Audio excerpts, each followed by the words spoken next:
Mana bironta xodim turib, menga nima deyapsan? Nima yolg'on ijtimoiy tarmoqqa xabar tarqatyapsan deyalgani yo'q, chunki ishlamayotgani aniq. Mana 3 ta xodim o'tiribdi. Birontasi mana e'tiroz bildira olmaydi, chunki men haqiqatni gapiryapman. Chetda joylashgan bank, ishim bitmadi. Xullas bugun soliq to'lashim kerak. Kelganman Agrobank Farg'ona filiali. Barcha banklarda nazorat qiluvchi hamda litsenziyalashtiruvchi vakolatli organ bu Markaziy bank hisoblanadi. Eng qizig'i, to'lov tizimlarini nazorat qilish ham Markaziy bank bo'ynida.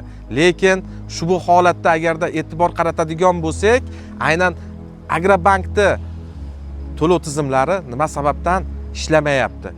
Bu masalani ham aynan Markaziy bank nazorat qilish kerak edi.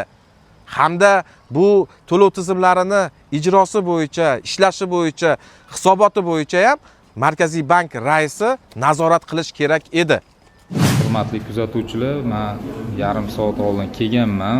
Agrobank Farg'ona filiali, o'sha xalq tilida UVDni oldi deyshadi. Chorraha. Chetda joylashgan bank. Ishim bitmadi. Xullas bugun soliq to'lashim kerak. Mana ovora bo'ldim.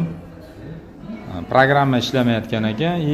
Agrozamin degan yangi programmasi o'zi vechniy ishlamaydi. Bir 3-4 oy bo'ldi ishlamayotganiga. Mana ishim bitmasdan ovora bo'lib yana qaytib ketyapman. Asablar tarang, chunki menga bog'liq bo'lmagan sababga ko'ra menga programma ishlamayapti deb ishimni bitkazib berishmadi. O'zlaring baholarni berib, kommentariyalarni yozib qo'yishlaring mumkin. Birontasi agar bir narsa desa, mana munosabatini bildirsin. Bankdan chiqib agar matbuot kotibi bo'lsa agar.